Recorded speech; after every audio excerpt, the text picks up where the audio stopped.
3 കാറ്റഗറിയിൽ പെടുന്ന കുട്ടികളായിരിക്കും ഈ വീഡിയോ കാണുന്നത്. ഒന്ന് OP, ഒന്നും പഠിക്കാത്തവർ, കാര്യമായ ചാപ്റ്റർ ഒന്നും പഠിച്ചു തുടങ്ങിയിട്ടില്ല, റിവിഷൻ ഒന്നും ചെയ്തിട്ടില്ലാത്തവർ. പിന്നെ PP, പകുതി പഠിച്ചവർ, അതായത് ഫുൾ ഓണം എക്സാമിന് സിലബസ് തീർത്തില്ല, 4 ചാപ്റ്റർ ആണെങ്കിൽ 2 ചാപ്റ്റർ ഒക്കെ പഠിച്ചു വെച്ചിട്ടുണ്ട്, വേറെ കാര്യമായൊന്നും ചെയ്തിട്ടൊന്നുമില്ല. അതാണ് നിങ്ങളുടെ അവസ്ഥ. മൂന്നാമത്തത് FP, അതായത് ഫുള്ള് പഠിച്ചവർ. ആദ്യം നിങ്ങൾ ചെയ്യേണ്ടത് കമന്റ് ബോക്സിൽ നിങ്ങൾ ഏത് കാറ്റഗറിയിലാണ് പെടുന്നത് പറയാം. അത് കഴിഞ്ഞിട്ട് ഞാൻ നിങ്ങൾക്ക് കൃത്യമായിട്ട് പറഞ്ഞുതരാം നിങ്ങൾ എന്താ ചെയ്യേണ്ടതെന്നുള്ള കാര്യം. നിങ്ങളുടെ OP-യിലാണെങ്കിൽ നിങ്ങളുടെ പേര് ഒന്നും പഠിച്ചു തുടങ്ങിയിട്ടില്ല എങ്കിൽ, കാര്യമായ ചാപ്റ്റർ ഒന്നും പഠിച്ചു തുടങ്ങിയിട്ടില്ല, തീർത്തിട്ടില്ല, റിവിഷൻ ചെയ്തില്ല, ഒന്നും ചെയ്തിട്ടില്ലെങ്കിൽ നിങ്ങൾ ആദ്യം ചെയ്യേണ്ട ഏറ്റവും ഫസ്റ്റ് സ്റ്റെപ്പ് എന്ന് പറഞ്ഞാൽ നിങ്ങൾ എന്ത് ചെയ്യുക, നമ്മുടെ ഈ യൂട്യൂബ് ചാനലിലെ പ്ലേലിസ്റ്റ് സെക്ഷനിൽ പോവുക.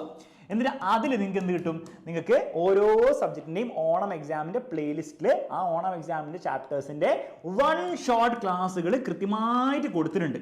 ആ 1 ഷോട്ടിൽ അതിന് സ്റ്റാർട്ടിങ് മുതൽ അതിന്റെ ബേസിക്സ് എല്ലാം കവർ ചെയ്ത് ക്വസ്റ്റ്യൻസ് അടക്കം കവർ ചെയ്തിട്ട് നമ്മൾ പഠിപ്പിക്കുന്നുണ്ട്.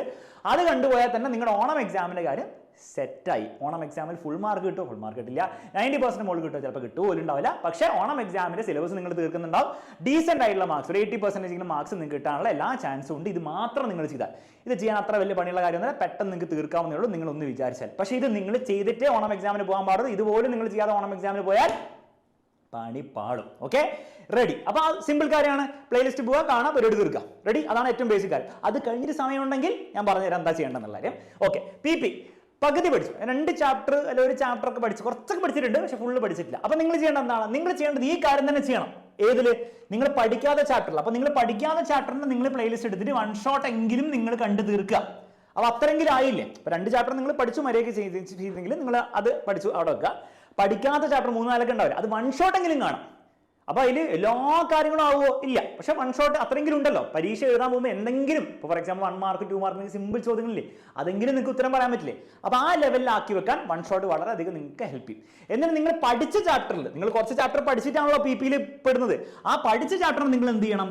നമ്മൾ ഈ ചൊവ്വാഴ്ച നമ്മൾ ഇന്നാണ് ബുധനാഴ്ചയാണ് നിങ്ങൾ കാണുന്നത്, ഇന്നലെ എടുത്ത ലൈവിൽ വളരെ വ്യക്തമായിട്ടുള്ള ലൈവ് പ്ലാൻ പറഞ്ഞിട്ടുണ്ട്. ആ ലൈവ് പ്രകാരം ഓരോ ചാപ്റ്ററിന്റെയും ലൈവായിട്ട് നമ്മൾ ക്വസ്റ്റ്യൻസ്, ഏറ്റവും ഇമ്പോർട്ടൻ്റ് ആയിട്ടുള്ള എല്ലാ ടൈപ്പ് ഓഫ് ക്വസ്റ്റ്യൻസും നമ്മൾ കവർ ചെയ്യുന്നുണ്ട്. ആ ലൈവ് സീരീസിൽ വരും. എല്ലാ ദിവസവും 7 മണിക്കും രാത്രി 9 മണിക്കും ആയിരിക്കും ഉണ്ടാവുക. 2 ലൈവ് ആയിരിക്കും ഉണ്ടാവും. എല്ലാ ദിവസവും 2 ചാപ്റ്റർ ആയിരിക്കും ഓരോ ദിവസം കവർ ചെയ്യുക. അപ്പോൾ ഓരോ ചാപ്റ്ററിന് ലൈവ് വെച്ചിട്ടുണ്ട്. അപ്പോൾ നിങ്ങൾ പഠിച്ച ചാപ്റ്ററിൽ, നിങ്ങൾ ഓൾറെഡി പഠിച്ച ചാപ്റ്ററിൽ എക്സ്ട്രാ ക്വസ്റ്റ്യൻസ് ചെയ്ത് സെറ്റ് ആക്കുക. പഠിക്കാത്ത ചാപ്റ്റർ നിങ്ങൾ 1 ഷോട്ട് എങ്കിലും കണ്ടിരിക്കുക. അതിന് സമയമുണ്ടെങ്കിൽ, സമയം കിട്ടുമെങ്കിൽ നിങ്ങൾ അതിൻ്റെ ചോദ്യങ്ങളും കൂടി ചെയ്യാം. OP-യിലുള്ളവരും നിങ്ങൾ ഇത് ചെയ്തിട്ട് നിങ്ങൾക്ക് വീണ്ടും സമയം കിട്ടുകയാണെങ്കിൽ ചോദ്യങ്ങൾ മാക്സിമം ലൈവുകൾ കണ്ടു തീർക്കാം. മനസ്സിലായി? ഒറ്റയടിക്ക് 2x ഒക്കെ ഇട്ടിട്ട് അടിച്ച് കണ്ടു തീർക്കുക. അത്രയെങ്കിലും ചെയ്യാം. Okay, ready? നിങ്ങൾ ഫുൾ പഠിച്ചവരാണ്, അതായത് നിങ്ങൾ 1 ഷോട്ട് ഒക്കെ ആ ഒരു ലെവലിൽ കണ്ടു തീർക്കും. അപ്പോൾ 1 ഷോട്ട് തന്നെ ആവണമെന്നില്ല. നിങ്ങളുടെ ബാച്ചിലൊക്കെ പഠിക്കുന്നവരാണെങ്കിൽ നിങ്ങൾ 4 ചാപ്റ്റർ ഒക്കെ തീർത്തെങ്കിൽ നിങ്ങൾ തീർത്തു. നിങ്ങൾക്ക് ഒറ്റ പണി മാത്രമേ ചെയ്യാനുള്ളൂ. നിങ്ങൾ ലൈവ് വരിക, ഈ പരിപാടിയാണ് നിങ്ങൾ ചെയ്യാൻ പോകുന്നത്. ലൈവിൽ വരിക, അതിൽ ചെയ്യുന്ന ക്വസ്റ്റ്യൻസ് കംപ്ലീറ്റ് ആയിട്ട് നിങ്ങൾ ചെയ്യുക.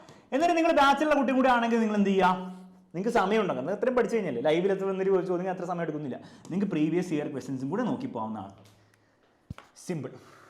ഇത് ചെയ്താൽ നിങ്ങൾ വേറെ ലെവലെത്തും. ഇപ്പം തന്നെ പല കുട്ടികളും പരീക്ഷയുടെ ഒരാഴ്ച മുമ്പ് പോലും പ്രീവിയസ് ഇയർ ക്വസ്റ്റ്യൻ ചെയ്തിട്ടുണ്ടാവില്ല. നിങ്ങൾ ഇപ്പോഴേ അതൊക്കെ ചെയ്ത് സെറ്റാക്കി ഇരിക്കുകയാണെങ്കിൽ 95% മുകളിൽ നിങ്ങൾ നോക്കിയാൽ മതി. കാരണം നിങ്ങളുടെ പബ്ലിക് എക്സാമിൻ്റെ സമയത്ത് നിങ്ങൾ എന്തായിരിക്കും PYQ ചെയ്യേണ്ട ആവശ്യമില്ല. നിങ്ങൾ PYQ ഒന്ന് ഓടിച്ചു നോക്കുക, വേറെ ചോദ്യങ്ങൾ ചെയ്യുക, ടഫായിട്ടുള്ള ചോദ്യങ്ങൾ ചെയ്യുക. അതൊക്കെ ആർക്കേ പറ്റുള്ളൂ? അതൊക്കെ PYQ നേരത്തെ തീർത്ത് നിങ്ങളെപ്പോലത്തെ കുട്ടികൾക്ക് പറ്റുള്ളൂ. നിങ്ങളെപ്പോലത്തെ കുട്ടികൾ എന്ന് പറയുമ്പോൾ ഇവർക്ക് സ്പെഷ്യൽ കൊമ്പുണ്ടെന്നല്ല ഉദ്ദേശിക്കുന്നത്, ആ പണിയെടുത്ത കുട്ടികൾക്ക് അതാണ് ഉദ്ദേശിക്കുന്നത്, ക്വാളിറ്റി അല്ല ഉദ്ദേശിക്കുന്നത്. ഓക്കെ, ആ പണിയെടുത്ത കുട്ടികൾക്ക് അപ്പോൾ ചെയ്യാൻ പറ്റുള്ളൂ. മനസ്സിലായില്ലേ? അപ്പോൾ PYQ ചെയ്യേണ്ട ചിലപ്പോൾ PYQ ചെയ്യേണ്ടെന്നല്ല, PYQ മാത്രം ചെയ്താൽ പോരാന്നൊക്കെ നമ്മൾ പറയുമ്പോൾ നിങ്ങൾ മനസ്സിലാക്കേണ്ടത് PYQ ചെയ്യണം. അതാണ് ഏറ്റവും ഫണ്ടമെന്റൽ ക്വസ്റ്റ്യൻ സോൾവിങ്ങിൽ. അത് കഴിഞ്ഞിട്ടും ചെയ്യണം എന്നാണ് ഉദ്ദേശിക്കുന്നത്. പക്ഷെ അത് കഴിഞ്ഞിട്ട് ചെയ്യാൻ സമയം അവസാനം ഉണ്ടാവുമോ? ഇല്ല. ഇപ്പം ചെയ്യുന്നവർക്ക് അവസാന സമയം എല്ലാത്തിനും ഉണ്ടാവും. ഓക്കെ, അപ്പോൾ ആ പണി നിങ്ങൾ ചെയ്തിട്ടുണ്ട്, നല്ല കാര്യമാണ്. ഇനി ഒന്നും ചെയ്യാത്തവർ this is A starting point.